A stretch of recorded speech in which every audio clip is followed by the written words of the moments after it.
আসসালামু আলাইকুম viewer, Ahsan from Ahsan tech tips. IPhone tips and ট্রিক্সে আজকে আমরা 7টি গুরুত্বপূর্ণ টিপস অ্যান্ড ট্রিক্স সম্পর্কে জানব। চলুন তাহলে শুরু করা যাক। প্রথম টিপস হচ্ছে আমরা আইফোনের টেক্সটকে বোল্ড করতে পারি, এজন্য আমরা সেটিংস ট্যাপ করব।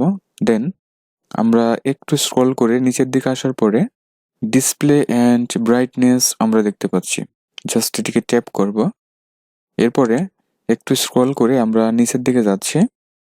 নিচের দিকে আসার পরে এখানে লক্ষ্য করুন, বোল্ড টেক্সট আমরা দেখতে পাচ্ছি। জাস্ট এটিকে অন করে দিন, তাহলে দেখুন আপনার ফোনের সমস্ত টেক্সটের সাইজগুলো বোল্ড হয়ে যাবে।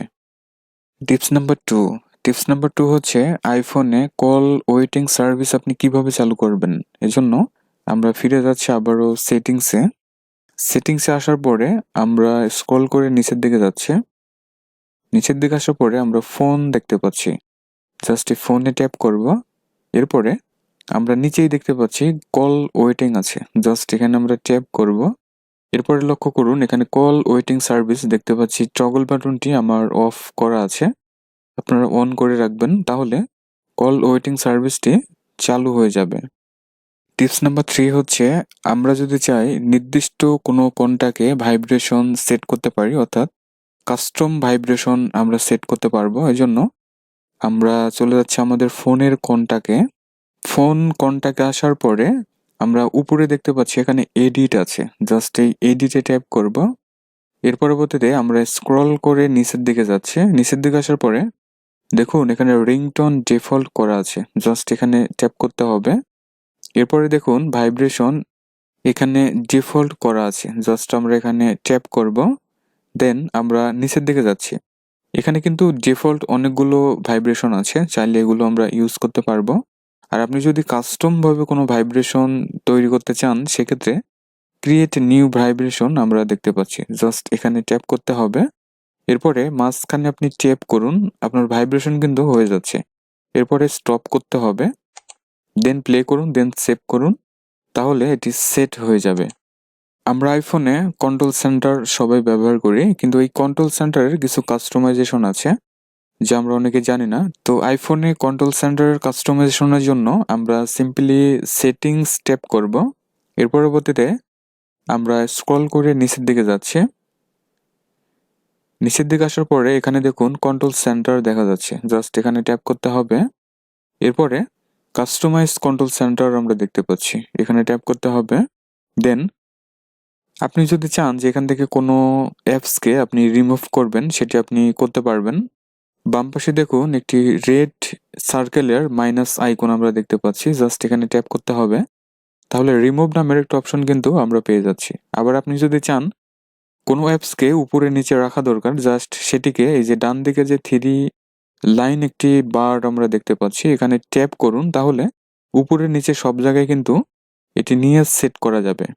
আর যদি কাস্টমভাবে কোনো অ্যাপসকে আপনি অ্যাড করতে চান, তাহলে নিচে দেখুন গ্রিন সার্কেল আইকনের ভিতরে প্লাস আমরা দেখতে পাচ্ছি, এখান থেকে প্লাস করুন, তাহলে উপরে কিন্তু সেটি অ্যাড হয়ে যাবে।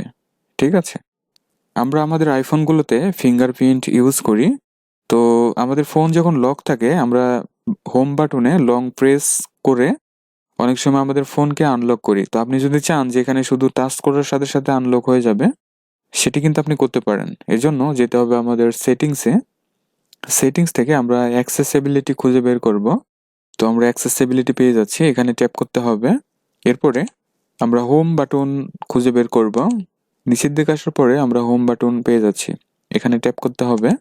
এরপরে একেবারে নিচে দেখুন রিসেট ফিঙ্গার টু ওপেন আছে, জাস্ট এটিকে অন করে দিন।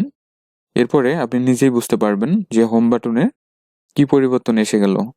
টিপস নাম্বার 6 হচ্ছে আমাদের ফোনে যে নোটিফিকেশনগুলো আসে, আমরা যদি উপর থেকে এভাবে সুইপ করি, তাহলে সেগুলোকে আমরা প্রিভিউ অবস্থায় দেখতে পাই, অর্থাৎ যে নোটিফিকেশনগুলো আসে সেগুলোকে আমরা কিন্তু রিড করতে পারি। তো আপনি যদি চান যেগুলোকে অফ করবেন, তাহলে কিন্তু করা সম্ভব। তো এটি করার জন্য আমরা সিম্পলি যাব সেটিংস থেকে আমরা নোটিফিকেশন ট্যাপ করব। এরপরে শো প্রিভিয়াস আমরা দেখতে পাচ্ছি, এখানে অলওয়েজ করা আছে, জাস্ট এখান থেকে আমাদের নেভার করে দিতে হবে, তাহলে যে নোটিফিকেশনগুলো আমাদের ফোনে আসবে আমরা যদি উপর থেকে সুইপ করি তাহলে সেটি আমরা পড়তে পারবো না। জাস্ট এতটুকু আসবে যেখান থেকে আপনার নোটিফিকেশন আসবে, যেমন ধরুন মেসেঞ্জার থেকে নোটিফিকেশন আসলো, তাহলে শুধু দেখাবে মেসেঞ্জার ওয়ান নোটিফিকেশন, বাট সেখানে কি লেখা আছে এই ব্যাপারগুলো আপনি রিড করতে পারবেন না। টিপস নাম্বার 7 এবং লাস্ট টিপস, সেটি হচ্ছে text quick respond. Quick respond হিসেবে আমরা কিন্তু বিভিন্ন টেক্সটকে সেট করে দিতে পারবো। এর জন্য আমাদের যেতে হবে সেটিংসে। সেটিংস থেকে আমরা ফোন খুঁজে বের করব। তো ফোন আমরা পেয়ে যাচ্ছি, ফোন ট্যাপ করতে হবে। এরপরে দেখুন রেসপন্ড উইথ টেক্সট আছে, জাস্ট এখানে প্রবেশ করতে হবে।